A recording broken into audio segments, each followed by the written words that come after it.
दोस्तों, बहुत समय पहले की बात है। किसी नगरी में एक युवक रहा करता था। वह युवक बहुत ही शर्मीला था। वह इतना शर्मीला था कि जब भी उसके सामने कोई नया व्यक्ति आ खड़ा होता तो वह उससे बात तक नहीं करता था। यहां तक कि जिन्हें वह जानता था, पहचानता था, उनसे भी बात करने में उसे बहुत शर्म आया करती थी। वह उनसे भी ठीक से बात नहीं कर पाता था और अपनी इस समस्या के कारण वह खुद ही बहुत परेशान रहता था, क्योंकि वह अपने जीवन में कुछ कर ही नहीं पा रहा था। धीरे धीरे समय बीतता गया और समय बीतने के साथ साथ उस युवक की शर्म आने की आदत भी बढ़ती चली गई, जिस कारण वह अत्यधिक निराश रहने लगा, परेशान रहने लगा, चिंतित रहने लगा। उसे यह समझ नहीं आ रहा था कि वह अपनी इस समस्या से किस तरह से छुटकारा पाए। उसके घर वाले भी अब उसकी इस समस्या को लेकर बहुत चिंतित रहने लगे थे। वे सोचते थे इसका क्या होगा, या अपने जीवन में कुछ कर पाएगा भी या नहीं। जब भी वह कहीं पर काम के लिए जाता तो लोग उसके इस सीधेपन का फायदा उठाते, उसे परेशान करते। वह कुछ ज्यादा कह नहीं पाता था, जिस कारण उसे कोई कुछ भी कह देता और वहां से चला जाता। इन्हीं सब कारणों की वजह से उसका मन कहीं भी किसी भी काम में नहीं लगता। वह हर काम को कुछ ही दिनों में छोड़ दिया करता। उसके मन में बहुत कुछ चल रहा था। उसके मन में विचारों के तूफान उठ रहे थे। वह सबसे बहुत कुछ कहना चाहता था, लेकिन अपनी इस आदत के कारण वह किसी से कुछ नहीं कह पा रहा था। वह अंदर ही अंदर घुटता जा रहा था। सारे विचार, सारी बातें उसके मन में ही दबी पड़ी थी, लेकिन कभी भी वह किसी से भी अपने मन की बात नहीं बताता था। जब छोटा सा बच्चा था तब उसे लोग बहुत पसंद करते थे। उसकी इस आदत को भी लोग सराहते थे, लेकिन इसी आदत की वजह से जब वह बड़ा हो गया, युवा हो गया, तो इसी आदत के कारण उसे अपना जीवन जीने में भी अत्यधिक परेशानियां उठानी पड़ रही थी। और वह युवक भी अपनी इस गलती के कारण बहुत परेशान रहता। अपनी इस एक आदत से छुटकारा पाना चाहता था। वह चाहता था कि वह लोगों से अपने मन की बात खुलकर कह पाए। वह जो कुछ करना चाहता है, जो कुछ कहना चाहता है, वह सबसे वह खुलकर कह सके, कर सके। लेकिन जब भी कोई दूसरा उसके सामने आता तो उसकी जुबान मानो खुलती ही नहीं। यहां तक कि वह अपने माता पिता के सामने भी ठीक से बात नहीं कर पाता था। केवल उसके कुछ मित्र थे जिनसे वह अपने मन की बात कर पाता था। जब भी वह किसी बात का जवाब देता तो लोग उसकी हंसी उड़ाते, उसका मजाक बनाते। लोग कहते कि आज तो तेरे मुंह में भी जबान आ गई है। यह समस्या दिन ब दिन बढ़ती चली जा रही थी और इस समस्या के कारण अब उसके पिता भी अत्यधिक चिंतित रहने लगे थे। वह चाहते थे कि उनका बेटा भी दूसरों के सामने अपने मन की बात रख सके, लेकिन एक दिन जब अपने उस बेटे को दूसरों के सामने शर्मिंदा होता हुआ देख रहे थे, तभी उन्हें बहुत क्रोध आया और वह अपने बेटे को खरी खोटी सुनाने लगे। उन्होंने उसे इतना डांट दिया कि वह युवा लड़का अत्यधिक क्रोधित हो गया और वहां से बिना कुछ कहे वह वहां से चला गया। शाम हो चुकी थी और अब तक उनका बेटा घर नहीं लौटा था। माता और पिता दोनों बड़े ही चिंतित थे। वे अपने बेटे को वापस घर पर देखना चाहते थे, लेकिन युवा लड़का तो भागते भागते पहाड़ की चोटी पर जा पहुंचा था। वह वहां से नीचे की ओर झांक रहा था और ईश्वर से कह रहा था, हे भगवान, आपने मुझे ऐसा क्यों बनाया? लोग मेरा मजाक उड़ाते हैं, लोग मेरी हंसी उड़ाते हैं। जब मैं इस दुनिया में अपने मन की बात रख ही नहीं सकता, मैं किसी से कुछ कह ही नहीं सकता, तो फिर मैं इस जीवन को जीकर क्या करूंगा? जब भी मैं किसी से कुछ कहने की कोशिश करता हूं तो लोग मेरा मजाक बनाते हैं, मेरी हंसी उड़ाते हैं। यहां तक कि वह मुझसे कुछ भी कहकर चले जाते हैं और मैं उनका जवाब नहीं दे पाता। ऐसा जीवन जीकर मुझे क्या मिलेगा? इसलिए मैं तेरे पास आ रहा हूं। इतना कहकर जैसे ही वह युवक कूदने की तैयारी कर रहा था कि तभी पीछे से आवाज सुनाई पड़ी, बेटा, जान देना तो बहुत आसान है, लेकिन इस जान को तुम वापस नहीं पा सकोगे। जैसे ही यह आवाज उसके कानों में पड़ी, वह पीछे मुड़कर देखने लगा। उसने जैसे ही पीछे मुड़कर देखा, उसने पाया कि एक बौद्ध भिक्षु उसके पीछे खड़े हैं। उन्हें देखकर वह डर सा गया और अपने कदम पीछे खींच लिए और चुपचाप वहां पर खड़ा हो गया। अपनी आदत के कारण वह उनसे कुछ कह नहीं पा रहा था। तभी बौद्ध भिक्षु उस युवक से कहते हैं, बेटा, क्या बात है? आखिर तुम यहां पर क्या कर रहे हो और तुम अपने इस जीवन को क्यों समाप्त करना चाहते हो? यह अनमोल जीवन बहुत कम लोगों को नसीब होता है और तुम्हें यह जीवन व्यर्थ लगता है। इस पर वह युवक कहता है, नहीं नहीं, कुछ नहीं, मैं तो बस यहां पर खड़ा होकर देख रहा था। तभी बौद्ध भिक्षु उस युवक से कहते हैं, बेटा, मैं जानता हूं कि तुम यहां पर क्या करने आए थे। तुम मुझसे कुछ नहीं छुपा सकते, लेकिन मैं चाहता हूं कि तुम अपनी समस्या मुझसे खुद बताओ, तभी मैं उसका समाधान तुम्हें बता पाऊंगा। यदि तुम चाहते हो कि कोई तुम्हारी मदद करे तो उसके लिए पहले तुम्हें ही आगे बढ़ना होगा। यदि तुम चाहते हो कि मैं तुम्हारी समस्या का समाधान करूं तो तुम्हें मुझे अपनी समस्या बतानी होगी, वरना मैं कुछ नहीं कर सकूंगा।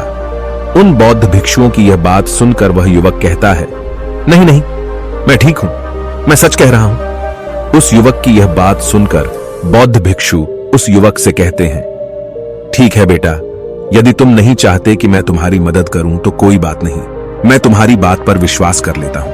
लेकिन तुम्हें भी मेरी एक बात पर विश्वास करना चाहिए कि मैं तुम्हारी मदद के लिए ही यहां पर आया हूं। तुम चाहो तो तुम अपनी समस्या मुझे बता सकते हो और मैं तुम्हारी इस समस्या का समाधान भी अवश्य करूंगा।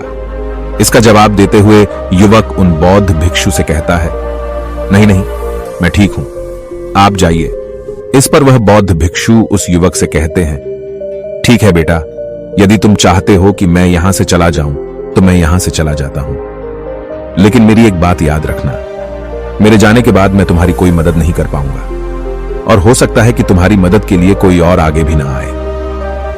इतना कहकर बौद्ध भिक्षु पीछे की ओर मुड़े और अपने मार्ग में आगे बढ़ने लगे। वो युवक वहीं पर खड़ा होकर यह सब देख रहा था। जैसे ही वह कुछ दूर पहुंचे तभी उस युवक ने जोर से आवाज लगाई, हे गुरुदेव, मेरी समस्या बहुत बड़ी है, क्या आप उसका समाधान कर सकेंगे? क्या आप मुझे उसका समाधान दे सकेंगे? यह सुनकर बौद्ध भिक्षु वहीं पर खड़े हो गए। पीछे मुड़कर उन्होंने उस युवक की बात का जवाब देते हुए कहा, बेटा, इस दुनिया में कोई भी ऐसी समस्या नहीं है जिसका कोई समाधान न हो। यदि तुम मुझे अपनी समस्या बताओगे तो मैं उसका समाधान अवश्य करूंगा। तभी वह युवक उन बौद्ध भिक्षु से अपनी समस्या बताते हुए कहता है, गुरुवर, मेरी एक बहुत बड़ी समस्या है कि मैं शर्मीला हूं, जिस कारण मैं किसी से कोई बात नहीं कर पाता। यहां तक कि मैं अपने मन की बात भी किसी को नहीं बता पाता। जब भी मैं किसी से बात करने की कोशिश करता हूं तो लोग मेरा मजाक उड़ाते हैं, मेरी हंसी उड़ाते हैं। जब भी मुझे कोई खरी खोटी सुनाता है, उल्टी सीधी बातें करता है, तो मैं उनका जवाब नहीं दे पाता। मैं लोगों की तरह चालाक बनना चाहता हूं, लोगों की तरह बातों का जवाब देना चाहता हूं, अपने मन की बात करना चाहता हूं। मैं इस दुनिया के साथ कदम से कदम मिलाकर आगे बढ़ना चाहता हूं। क्या इसका कोई समाधान है? उन भिक्षु ने उस युवक की सारी बातें ध्यानपूर्वक सुनी और फिर जवाब देते हुए कहते हैं, बेटा, जरूरत से ज्यादा शर्मीला होना, इसका अर्थ यह है कि तुम्हारे अंदर कोई डर है जिसे तुम पहचान नहीं पा रहे, जिस कारण उसका समाधान करने में भी असमर्थ हो। शर्म करना अलग बात है और डरना अलग। जब हमारे भीतर डर होता है तब हम कहीं भी, किसी से भी कोई भी बात नहीं कर सकते। हमें चारों तरफ केवल डर ही नजर आता है और हम हर जगह से डरते ही रहते हैं, लेकिन इसे शर्माना नहीं कहते। शर्म तो बस एक हद तक तुम्हें चुप रख सकता है। फिर वह बौद्ध भिक्षु उस युवक से कहते हैं, बेटा, तुम सबसे अधिक किससे शर्माते हो?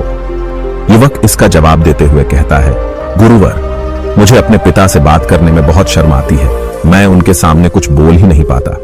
तभी वह बौद्ध भिक्षु उस युवक से कहते हैं, अच्छा, तो यह बताओ, जब तुम अपने पिता से बात कर रहे होते हो या फिर बात करने का प्रयास करते हो तो तुम्हारे मन में कैसे ख्याल आते हैं?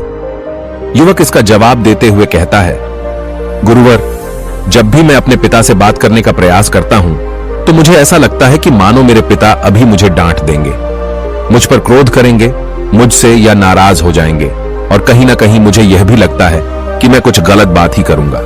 यहां तक कि मेरे मन में ऐसे भी ख्याल आते हैं कि शायद मेरे पिता मुझसे प्यार ही नहीं करते। परंतु गुरुवर, आप कहते हैं कि शर्म अलग है और डरना अलग बात है, तो क्या कोई ऐसा उपाय है जिससे मुझे डर ही ना हो? क्या कोई ऐसा रास्ता है जिससे मेरे अंदर का यह डर पूरी तरह से समाप्त हो जाए? कृपा करके मुझे इस समस्या का समाधान बताइए। मुझे अपने इस डर से बाहर निकलना है, मुझे लोगों की तरह अपने इस जीवन को खुलकर जीना है। उस युवक की ये सारी बातें सुनकर बौद्ध भिक्षु उस युवक से कहते हैं, जाओ और अपने पिता से कहो कि मुझे कुछ काम करना है और उसके लिए मुझे आपसे कुछ धन चाहिए। यदि तुम उनसे धन मांगने में कामयाब हो गए तो मैं तुम्हें तुम्हारी समस्या का समाधान अवश्य बताऊंगा।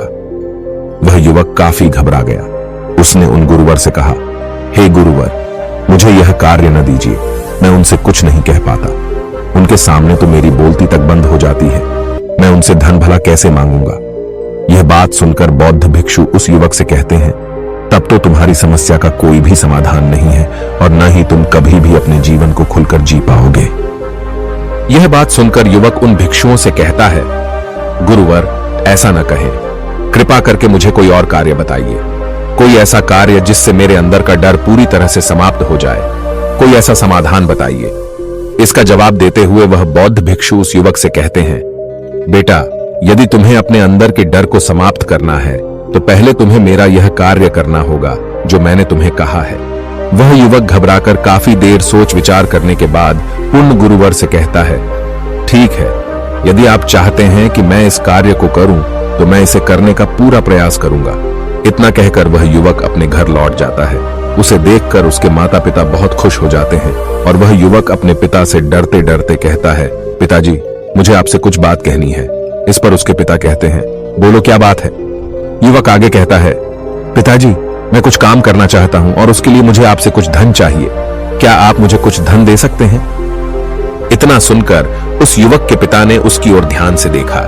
काफी देर देखने के बाद वह खुशी से झूम उठे और तुरंत ही उन्होंने कुछ धन अपने पुत्र के हाथों पर रख दिया और कहने लगे, बेटा, इतना धन काफी है कि तुम्हें और चाहिए। इसके जवाब में वह युवक अपने पिता से कहता है, नहीं नहीं पिताजी, इतना काफी है, मैं इतने से काम चला लूंगा। वह युवक उस धन को लेकर तुरंत दौड़ा दौड़ा उन बौद्ध भिक्षु के पास लौटा और जो धन उसने अपने हाथों में ले रखा था उसे दिखाते हुए वह कहता है, गुरुवर, जैसा आपने कहा था, मैं धन लेकर आपके पास आ चुका हूं। मैंने अपने पिता से धन मांग लिया है। अब मुझे आप मेरी समस्या का समाधान बताओ। तभी बौद्ध भिक्षु उस युवक से कहते हैं, अरे इतनी जल्दी क्या है?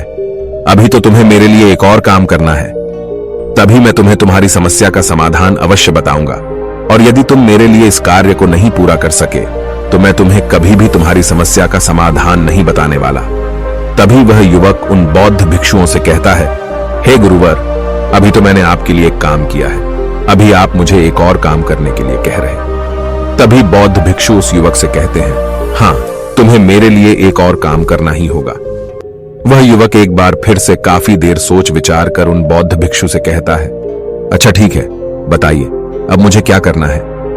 इसके जवाब में बौद्ध भिक्षु उस युवक से कहते हैं, जाओ और यह धन जो तुमने अपने पिता से मांग कर लाया है, इस धन को वापस अपने पिता को लौटा दो और साथ साथ यह भी कहना कि पिताजी, मैं अभी काम नहीं करना चाहता, लेकिन जब समय आएगा तो मैं आपसे यह धन वापस ले लूंगा और उससे अपना काम पूरा करूंगा। यह बात सुनकर युवक एक बार फिर से ऊपर से नीचे तक पूरी तरह से कांप गया और कहने लगा, गुरुवर, आप मुझे कोई और काम सौंप दीजिए, मैं उसे जरूर करूंगा।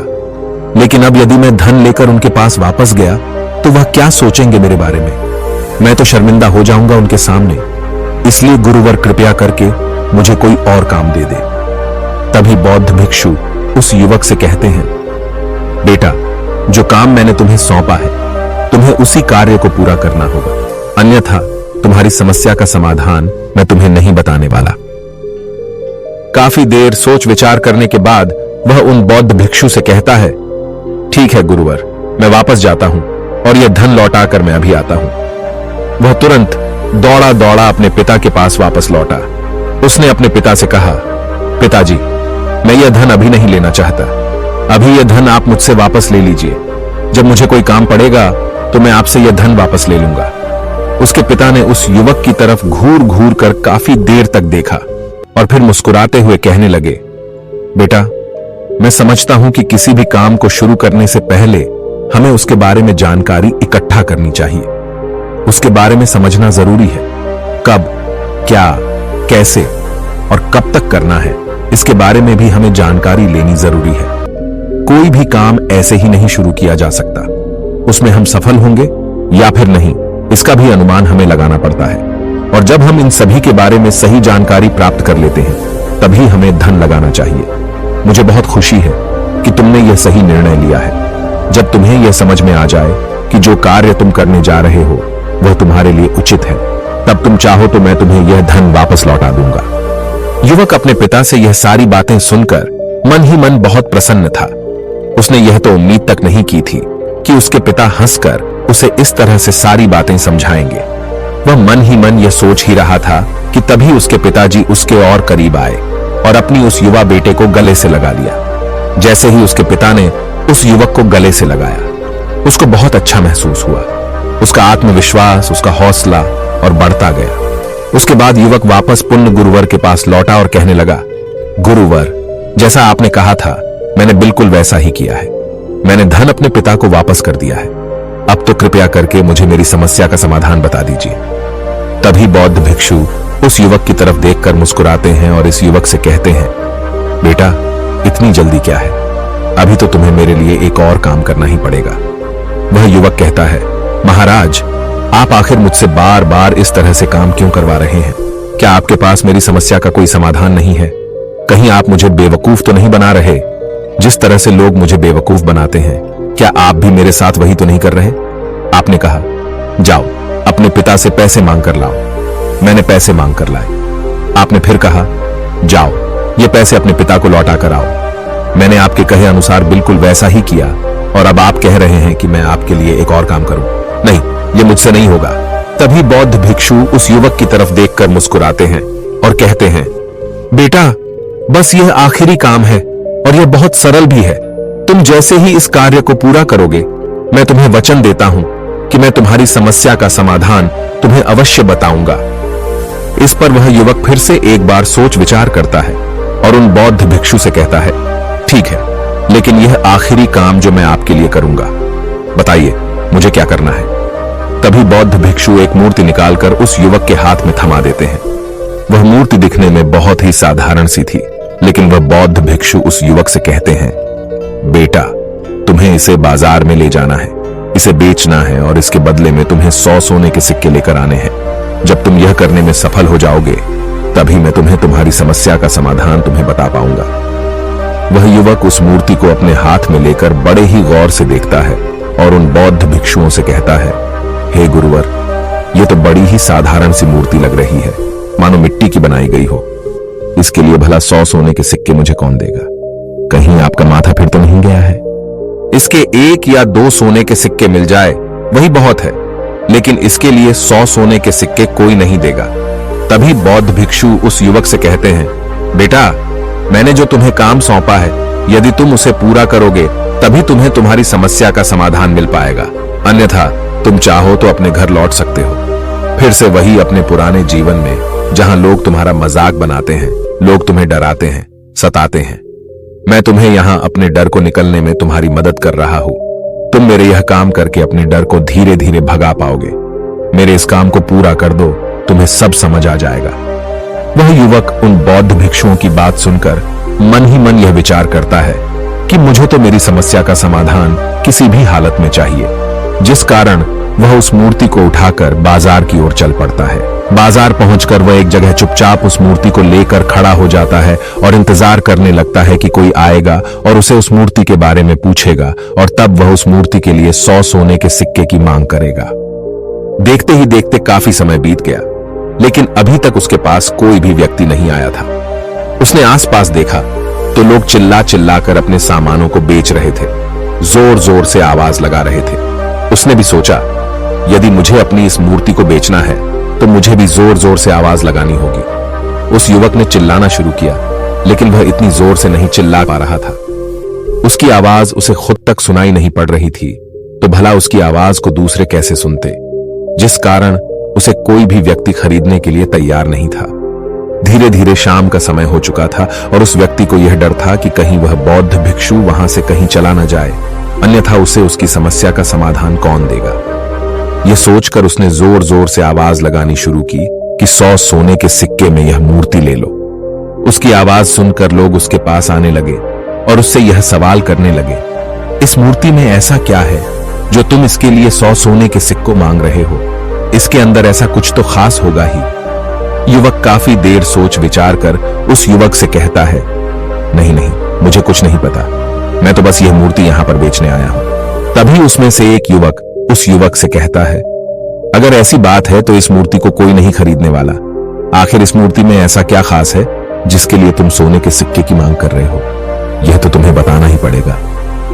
धीरे धीरे कई लोग उसके पास आए और सभी ने बस एक ही सवाल किया, आखिर इस मूर्ति में ऐसा क्या खास है, ऐसी क्या बात है जिसके लिए तुम सोने के सिक्के की मांग कर रहे हो? उस युवक ने उससे बातचीत की, उन्हें समझाने की कोशिश की, कई प्रयत्न किए, लेकिन कोई भी उस मूर्ति को 100 सोने के सिक्के देकर खरीदने के लिए तैयार नहीं था। वह निराश हो गया। उसे कुछ समझ नहीं आ रहा था कि वह क्या करे। तभी बाजार में उसने देखा कि कुछ लोग अपने सामानों की खासियत बता रहे हैं। उसे बेचने के लिए उसकी खास खास बातों के बारे में लोगों को समझा रहे हैं। यह देखकर उसने भी सोचा कि मुझे भी इस मूर्ति की कुछ खासियत लोगों को बतानी होगी। उसने फिर एक बार जोर जोर से आवाज लगानी शुरू की। समस्या का समाधान निकालने वाली मेरी गुरु की इकलौती मूर्ति, जो इस दुनिया में केवल एक ही है, जिसके पास भी यह मूर्ति होगी उसके घर में कोई समस्या नहीं होगी। यह मूर्ति उस समस्या का समाधान तुम्हें अवश्य बताएगी। यह सुनकर लोग उसके पास पहुंचने लगे और उसे यह सवाल करने लगे, क्या सच में यह मूर्ति जिसके पास होगी उसके पास कोई समस्या नहीं होगी? क्या सच में यह सभी समस्याओं का समाधान करती है? इसका जवाब देते हुए युवक कहता है, हाँ, सभी समस्याओं का समाधान कर देती है। यदि आप इस मूर्ति को ले जाते हैं, आपके घर में कोई भी समस्या होगी तो उसका समाधान यह आपको अवश्य बताएगी। चाहे कोई भी समस्या हो, कैसी भी समस्या हो, कैसी भी परिस्थिति हो, आपको इसका समाधान अवश्य मिलेगा। इतना सुनने के बाद अब वही एक मूर्ति सबको चाहिए थी। उस मूर्ति के दाम लगाने लगे। कोई उसे 200 सोने के सिक्के तो कोई 400, कोई 600 तो कोई 1000 सोने के सिक्के देने के लिए तैयार था। उस मूर्ति की कीमत लगातार बढ़ती जा रही थी।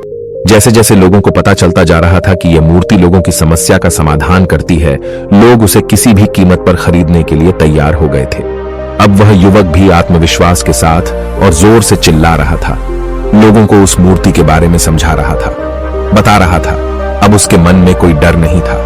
वह लोगों को उस मूर्ति के बारे में पूरे आत्मविश्वास के साथ, बिना घबराए, उस मूर्ति की खासियत बताने में लगा हुआ था, जिस कारण लोग उस पर भरोसा कर रहे थे। और वह भरोसा लोगों की नजरों में नजर भी आ रहा था। जैसे जैसे अंधेरा होता गया, लेकिन लोगों की भीड़ मानो कम होने का नाम ही नहीं ले रही थी। लोग उस मूर्ति को खरीदना चाहते थे। उस युवक ने जोर से आवाज लगाई कि मुझे क्षमा करें, यह मेरे गुरु की मूर्ति है और मैं इसे बेचना नहीं चाहता। इतना कहकर वह युवक उस मूर्ति को लेकर वापस खाली हाथ लौट आया और उन गुरुवर के पास पहुंचा और उन गुरुवर से कहने लगा, हे गुरुदेव, आपका बहुत बहुत धन्यवाद। इस मूर्ति ने मेरी समस्या का समाधान कर दिया। मुझे समझ में आ गया कि मेरी क्या समस्या थी। हालांकि मैं इसे बेचकर सोने के सिक्के तो आपके लिए नहीं ला पाया, लेकिन मुझे मेरी समस्या का समाधान अवश्य मिल गया। आपका बहुत बहुत धन्यवाद। इस बात को सुनकर बौद्ध भिक्षु उस युवक से कहते हैं, बेटा, मैंने तुम्हारी समस्या का समाधान नहीं किया है। तुमने तो खुद ही अपनी समस्या का समाधान किया। अपनी समस्या तुमने खुद ही सुलझाई है। तुम्हारे मन में हजारों सवाल थे। मैं यह करूंगा तो लोग क्या कहेंगे, मेरे बारे में क्या सोचेंगे? यदि मैं अपना मुंह खोलूंगा तो लोग मेरे पर हंसेंगे। यदि मैंने मुंह खोला तो मैं कुछ गलत ही करूंगा। ऐसे कई सारे विचार तुम्हारे मन में थे। ऐसे कई सारे डर तुमने अपने मन में पाल रखे थे। लेकिन जब इस मूर्ति के बेचने के दौरान तुमने उन हजारों लोगों का सामना किया, उनके सामने खुल